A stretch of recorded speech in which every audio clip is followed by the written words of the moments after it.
Everything you need to know about your credit score and exactly how you can best improve it, coming up.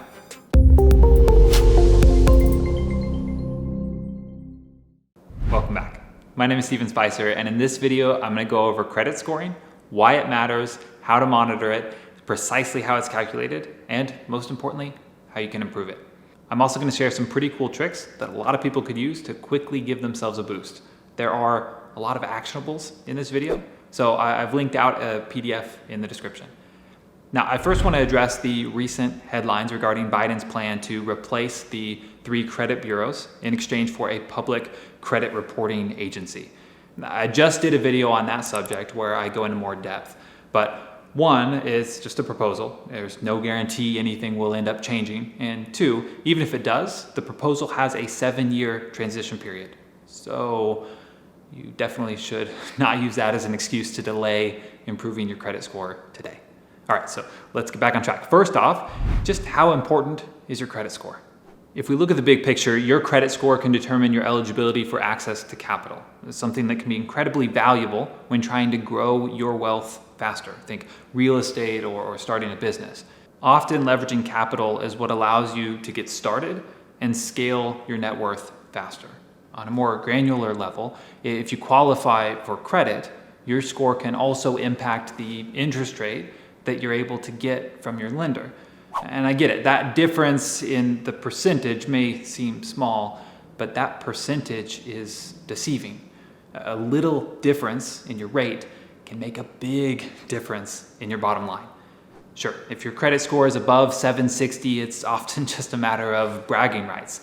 However, it does also give you some leniency to take advantage of different opportunities that could make you even more money through things such as credit card sign-up bonuses, for example.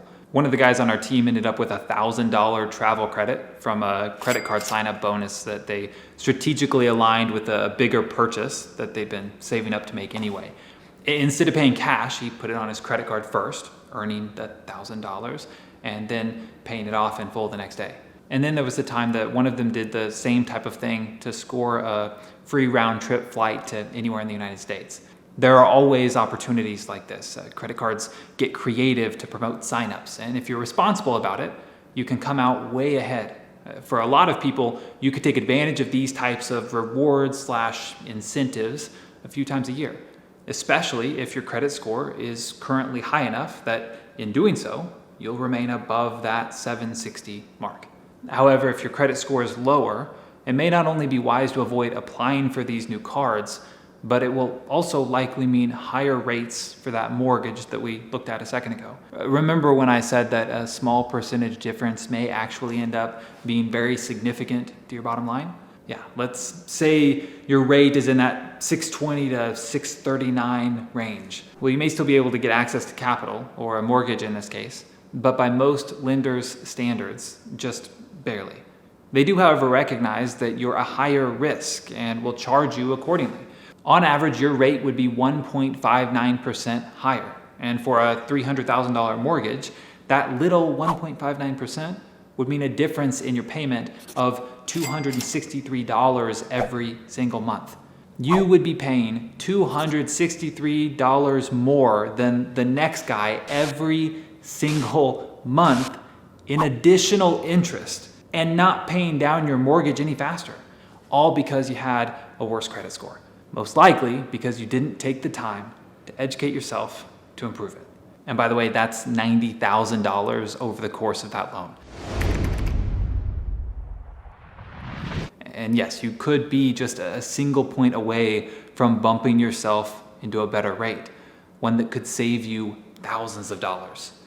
All this, not to mention that a worse credit score can also mean more in closing costs on top of your already increased rate. And as it stands today, insurance rates and even your ability to get a job can be influenced by your credit score. So even if you believe the credit scoring system to be ridiculous and have no interest in playing their game, I hope you can see how much of an impact it can have on your long-term financial goals. Credit scores are one of those things that I think a lot of people will just try to avoid because they're afraid of what they might find, as if by not acknowledging what's going on, it somehow makes it a little easier to bear. I've got great news for you. You don't have to stress about your credit score any longer because it's really not too difficult to improve. You're gonna know exactly what to do by the end of this video. Things that get tracked improve over time. It's time to start paying attention to your score. 90% of lenders will use the FICO scoring method to determine your credit score. The FICO score is an algorithm or scoring model that pulls from the 3 major credit bureaus, one of which is Experian, a bureau that will allow you to check your FICO score for free. And there are other sources out there such as Credit Karma that will give you another good estimate of your credit score where you can check it as often as you'd like. Your credit score is different from your credit report, which is another thing that you'll want to get your hands on. To get a free credit report, you can go to annualcreditreport.com. Now, your credit report will have a more detailed outline of your credit history and includes more personal information such as previous addresses, your social security number, and other information that connects you to your credit score. Both your credit score and credit report can be found for free, so I'd encourage you to avoid paying money for these services. We will talk more about the report itself later on, but first let's focus on your score. Despite it being challenging to know exactly why your credit score is where it's at, we do know what makes up the credit score. Your credit score is broken down into 5 categories that each have a different degree of influence on your overall score. This breakdown gives us a good idea of where you can get the most bang for your buck when trying to improve your score. These 5 categories are often dependent on each other, and it can be the case where if you put too much effort into improving your credit utilization, for example, you may hurt yourself in your new credit category. So it's important to understand all of these 5 categories in order to properly improve your score. So let's start with your payment history, the portion that determines 35% of your FICO credit score. This isn't rocket science, but your credit score is largely influenced by your ability to make your payment on time each month. This does not mean that you have to pay off your balances in full, but it does mean that you need to pay at least the minimum payment. Missing even one payment can have an extremely negative impact on your credit and will stay on your report for 7 years. For those of you lacking an extensive credit history, this can be even more detrimental. For example, missing one payment when you've only had 15 payments that you've ever needed to make will suggest to lenders that on average every 15 months you'll fail on your payment. A bet that I know I wouldn't be interested in taking, and one that they won't be particularly interested in either. Now, if you have a car payment and a mortgage and 3 credit cards, you may have hundreds of payments that you've made over time, meaning one missed payment or late payment will be far less damaging to your score. And it's not uncommon for lenders to wait to report a late payment for up to 15 days. That means even if you forget or for whatever reason can't make your payment on time, make sure to do it as soon as possible. It's been suggested that later payments, like 90+ days, can have an even worse impact on your score. So avoid that at all costs. Ideally, just avoid having so much debt that you struggle to make payments on time. I know for some that advice may be a little too late and maybe a little too preachy, so let's keep moving. For nearly everybody, I'd recommend having automatic payments set up for all of your recurring bills. And in doing so, it should eliminate the oops, I forgot moments that happen to pretty much all of us.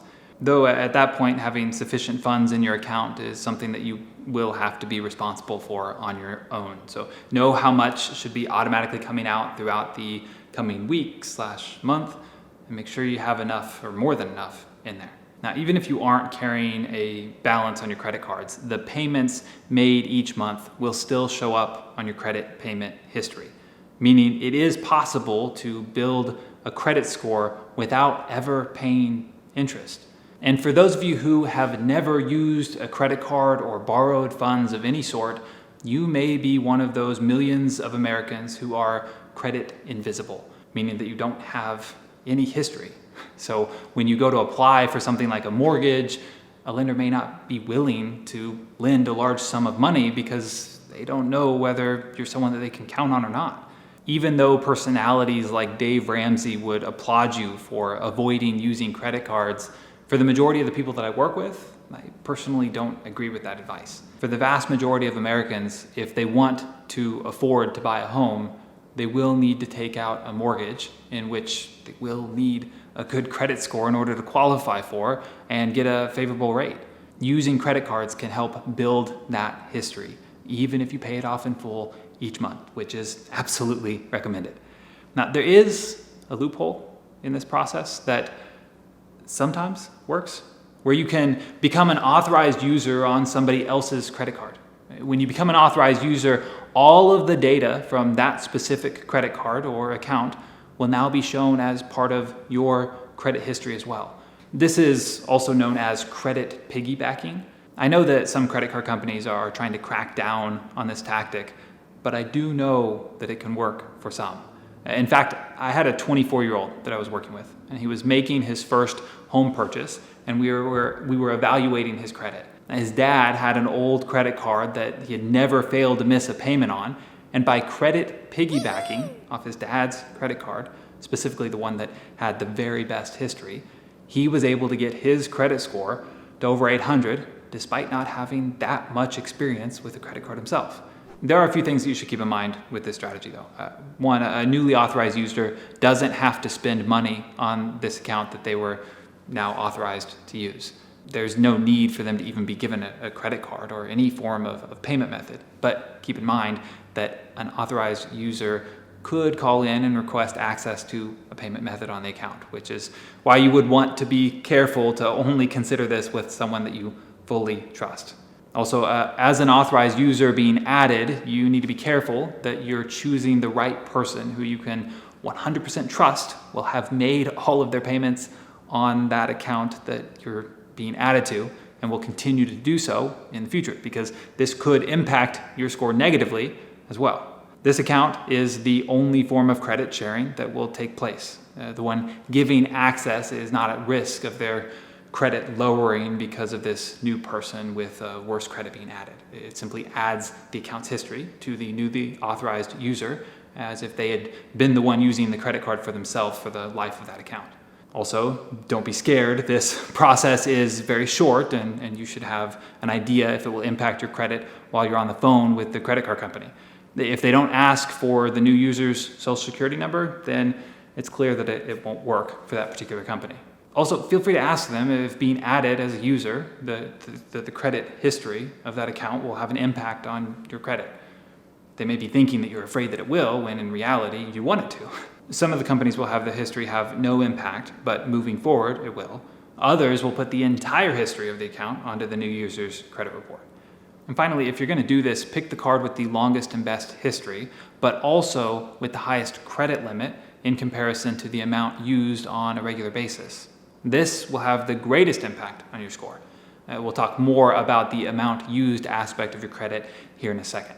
Another payment history hack comes from Experian, one of the 3 major credit bureaus. They seem to be a little bit ahead of the game when it comes to credit history. With Experian Boost, within 5 minutes, you can get them to search through your accounts to find alternative ways in which they can predict your reliability of making payments on time. It can check things such as your monthly phone bill, internet, cable, water, electricity, trash, and even things like your monthly Netflix or Hulu charge. On average, that boost will result in a 13-point increase to your FICO credit score with their bureau. Not everybody will get a boost, but for some, they'll get a boost by far more than 13 points. For a lot of people, it's a quick, easy, and free way to add to their score. Now, there are some worst-case scenarios on your credit payment history that I haven't mentioned yet, which could include foreclosures or bankruptcy. Currently, these events would remain on your credit history for 10 years and will obviously have a drastic impact on your chances of getting any sort of capital at a reasonable rate. I mean, as it implies, you got so far behind that you had to give up, leaving all your previous creditors high and dry. Not a great look to present to a lender considering whether or not to risk their money on you. Another scenario to consider may involve payments that have gotten so far behind that a collection agency now owns your debt. And this typically happens after about 180 days of being late on a payment. When collection agencies have taken over your debt, they will likely have paid only a fraction of what you still owe. They're buying your debt from the original lender, hoping that they can get you to pay it back to them, or at least just more than what they bought it for. Now, because of this, there's a lot of room with how much money they're willing to accept in order to forgive the debt. They're just looking to make a profit. This is a perfect opportunity to not only negotiate your debt down and get it paid off, but also to politely ask for a letter of deletion if you do. A letter of deletion would remove the mark on your credit score of this payment that's fallen so far behind, something that would have a massive impact. Of course, the collection agencies are not obligated to provide a letter of deletion, but they are a business looking to make a profit. They presumably have to deal with a lot of challenging people on a regular basis. So be respectful, but also make it clear that you would do whatever it took to get that debt paid back as soon as possible if it meant getting that precious letter. And don't be afraid to ask for both a reduced payment and the letter of deletion. It's not uncommon that you could negotiate down to less than half of what you currently owe. Some basic negotiating tactics would tell us to start the conversation by recognizing your own faults and apologizing for being a pain before first asking if they'd be willing to lower the amount for you. Let them make the first move before offering a specific amount that you could come up with to pay them back if you also knew a letter of deletion would be guaranteed in writing. I would recommend somewhere around half of that original amount. You may be able to reduce it even further. But be firm with your number and confident in requesting a letter of deletion, even if they at first act as though it's not something that they do. Now, in offering a specific amount that you could repay, they're more likely to truly believe that it is all that they could get out of you right now, and getting it in writing is a good way to secure that deal. All right, I know that we've already covered quite a bit of information, so as a reminder, there is a PDF with the main points and helpful notes. You'll find it in the description below. Okay, next, let's move on to amount used, commonly referred to as your utilization rate, the category that makes up 30% of your score. To determine your utilization rate, you take the total credit that you are currently using and divide it by the total credit that you have available to you. Though there are some obvious flaws in the relevance of this calculation to your credit worthiness, at this point, it's just part of the credit scoring game where if you want a better score, you need to understand the rules. Lenders want to see that you are using a small percentage of the total available credit that you have access to. As a rule of thumb, it's best to keep your utilization below 30% for any one credit card, and it's best to keep your overall amount used below 10%. Now, an important thing to be cautious of is that lenders will often report your credit to bureaus at different times in the month than when your payment is made. In other words, you could be paying off your credit card each month, but the credit bureaus may see that you're carrying a $5,000 balance on a card that has a $6,000 limit, for example, even if it gets paid off by its payment due date. Additionally, bureaus will account for your highest utilization rate months, so you'll be best served if you can consistently manage it. You can directly call your credit card companies to see when they report their information to the bureaus and either change your automatic payment date, or you could just make sure that you pay down your balance early each month so that it lowers your perceived utilization. A couple of other strategies here include calling your credit card companies every 6 months and asking them to increase your available credit. If you've been a faithful customer, you may even be able to ask them to do it with a soft pull on your credit instead of a hard pull, something that will influence another category that we'll talk about here in a bit. Credit card companies want to retain their customers as much as possible. So even a gentle nudge can go a long way. You might let them know that you've been looking at other cards that can offer you a higher balance and at a lower rate, and that you're considering switching, but you wanted to see what they could do for you. Increasing your available credit is the easiest way to ensure you keep your utilization low. There is no such thing, as far as the algorithm is concerned, as having too much credit available. Obviously, if you have spending problems and always max out your credit cards, then please don't do this.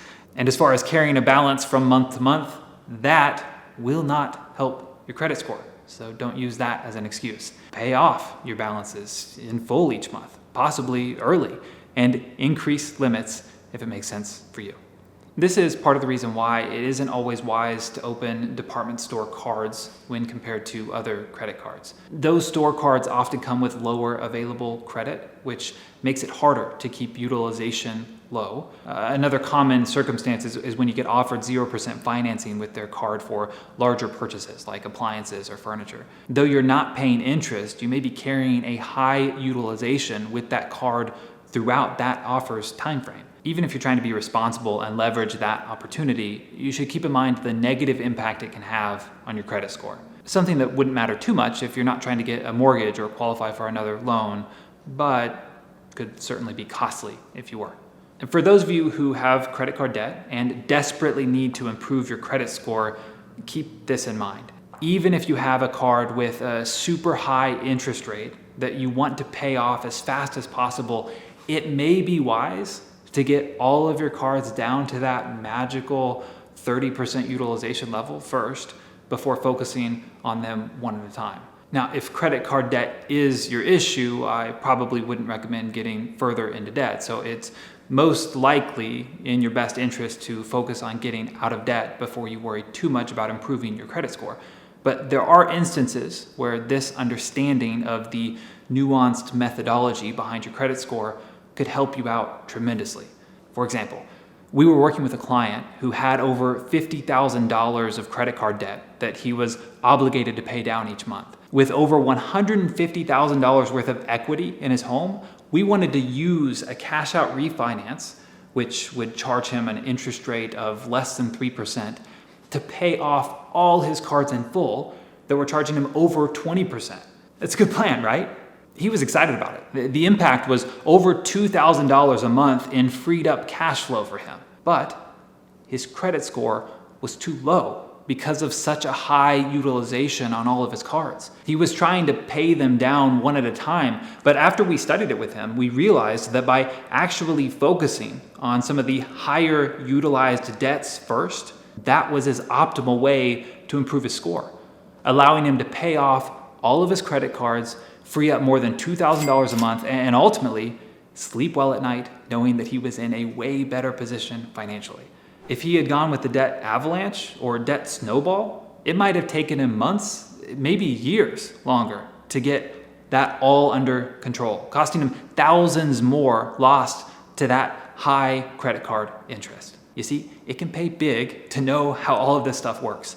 Sorry, I love that example. All right, let's keep going. Along the lines of utilization is another factor that lenders will consider, known as your debt to income ratio. Now, it's not on your credit report, nor is it reflected in your credit score. And that's because your income is not on your credit report, but will be considered alongside your credit score by lenders. One way that you can reduce your debt to income ratio is by extending the terms of your loans. Now, when you purchase or refinance a home, for example, you will often be offered a 15-year or 30-year mortgage. Though the 15-year rate is typically a little bit lower, for many people, I believe they would be better off taking the reduced payments and having the ability to stretch out the loan over 30 years. The amount of interest that you save in choosing the 15-year option can be a little deceiving. In the end, for many, it's not worth the opportunity cost. You see, the reason I advocate for a longer term for most is because you still have the ability to pay down the mortgage early, and typically at a very comparable speed if you just applied the same calculated 15-year payment to your reduced 30-year payments, overpaying the difference between the two. But at least you have options. You have flexibility. Tying up your money each month is often not the smartest strategy, depending on the rest of your financial picture. When you leave yourself that flexibility, if things ever do get tight, you have the ability to pay less and still be paying your monthly mortgage in full. On top of that, from the lender's perspective, going with that longer term option does reduce the debt to income obligation that you'll have as a result of that loan. Meaning they'll see you have more room in your budget to pay back their loan and hence be more likely to lend you the money that you need. This is also part of the reasoning why I generally recommend avoiding co-signing on loans. When you co-sign on a loan, you are accepting that if the primary borrower does not come up with the payments, that you are then responsible for paying it yourself. Obviously, this isn't something that you'd want to do for just anybody, but even if it's somebody that you fully trust and are confident you'll never end up having to make any of the payments, that's not what lenders will see or care about. They will see that you're responsible for the debt for which you co-signed, which will increase your debt to income, making it harder for you to qualify for a loan yourself, regardless of whether or not you actually ever have to pay the monthly payments for that co-signed loan. Now, along those same lines, you're better off applying for loans separately from your spouse. There's no reason that one debt should have to lower both your debt to income ratios, unless of course both incomes are needed in order to qualify for the loan in the first place. But this doesn't mean that the item being purchased will then just have to be owned by the borrower. You can, for example, buy a car or a home and then deed them into both people's names, but only have the loan tied to one person's credit. In general, if one individual would qualify for the loan, the lender won't require a spouse's signature as well. Lenders are, however, allowed to have their own requirements for loan approvals. So if necessary, you may want to look into working with a different lender if your current lender is saying that you need your spouse as a cosigner.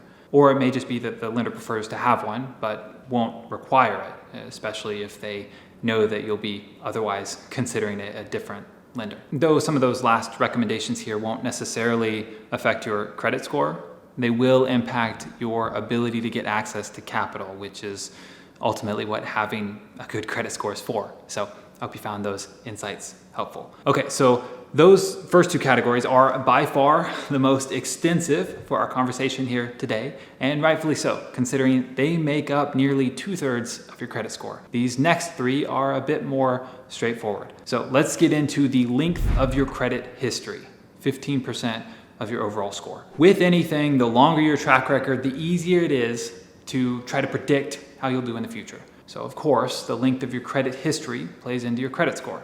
That's why it's important to start building your credit as soon as possible. For those of you who want to get into real estate investing or even just want to buy a home for yourself, having a good credit score will help make those things possible and more affordable. Your credit history's length is based on the average age of the accounts that you currently have open.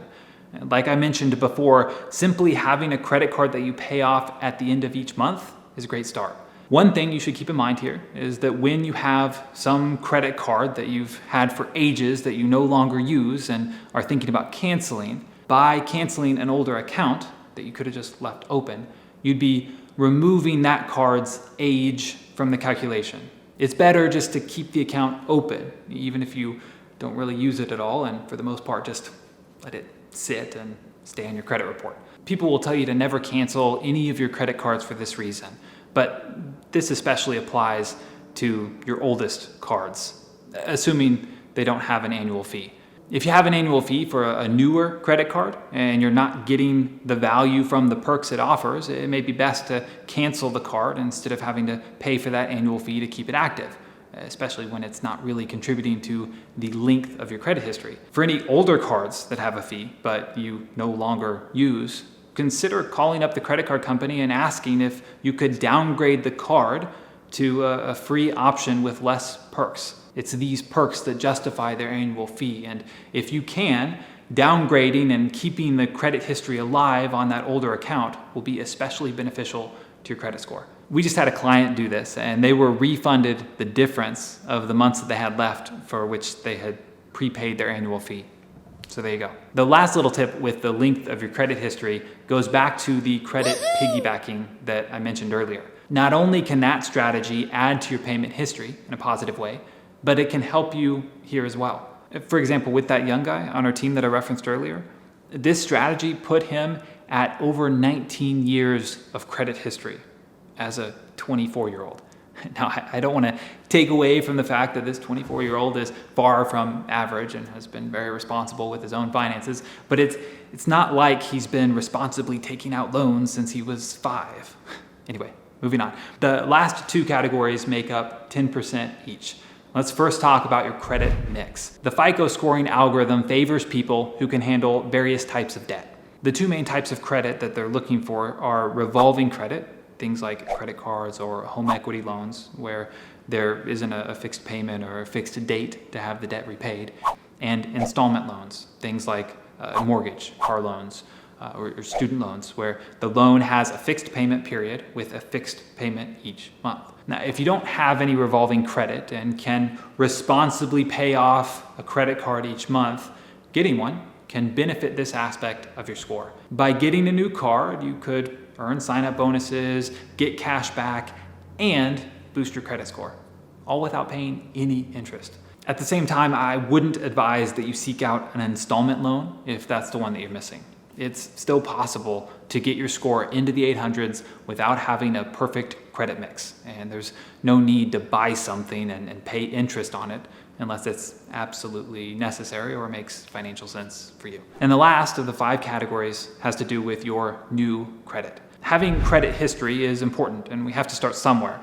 But according to the algorithm, and ultimately from a lender's perspective, it can be concerning when a person starts to apply for a lot of new credit. You see, the way the system works is the less you need it, the more they want to give it. I know.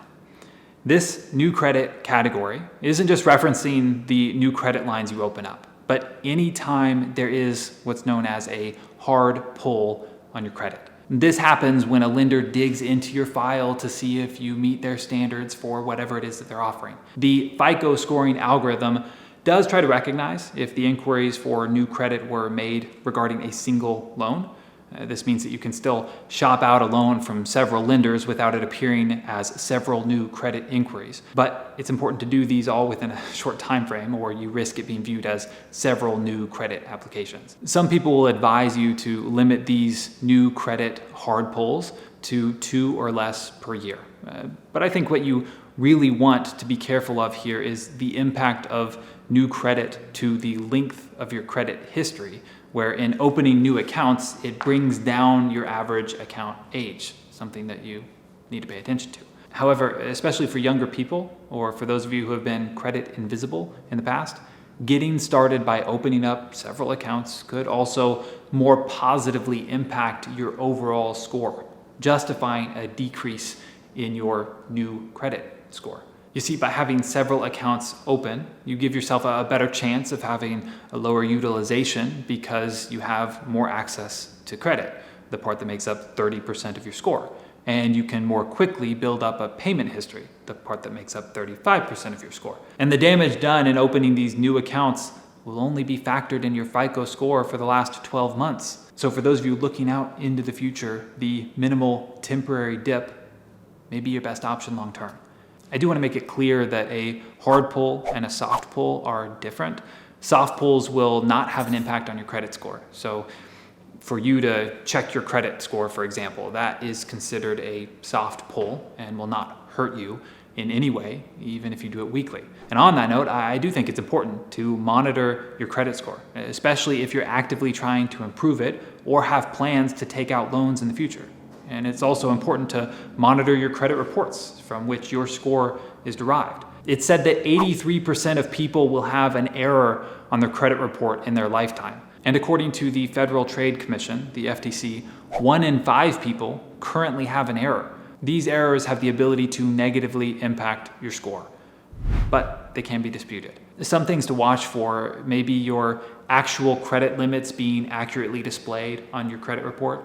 If the report shows a lower limit than what you actually have, it'll be calculating a higher utilization rate, which could hurt your score. Other things can include other people with similar names having been accidentally counted on your report. That actually happened to me with my father. You see, I'm the second, as in we share the same name. And a bank, when trying to approve a loan for one of my earlier rentals, was hung up by all of this extra debt that they were seeing on my credit report. There was this pretty expensive house for my age and income at the time, and a couple of extravagant car loans. The list went on, but anyway, it didn't take me long to see where they were mistaken and set them straight. None of those loans were mine. They just gotten our information jumbled because we had the same name. Mistakes happen. Pay attention. Now, I won't pretend that this process is fun, but disputing an error is something you should do with the bureaus if there is something that you think could be wrong and hurting your score. The bureaus have 30 days to prove that what they have is accurate against what you said. And if they can't do that, they will be forced to remove it from your report. As a rule of thumb, never dispute more than 2 errors at a time. There seems to be a much lower success rate when you're trying to do too much at once. This whole process and dilemma with the number errors is something that Biden's recent proposal attempts to address. But I'm not entirely sure it'll actually improve the situation, which I explain more in detail in this video. Other than that, there are a few things that other people may recommend as far as ways to improve your credit, including credit builder loans or paid services. But really my opinion based on the cost and success rate of those solutions is that for long-term results, you are best off simply educating yourself, tracking it, and making a conscious effort to play into the algorithm so that you have the best chance of saving yourself some serious money and potentially building some serious wealth by leveraging some cheaper debt. Don't forget about that PDF down there in the description to guide you on your credit improvement journey. Now, I appreciate you sticking around with me to the end. It really does mean a lot. And if you gain some value from all of this, I hope that you'll hit that like button. I wish you all the best. Take care.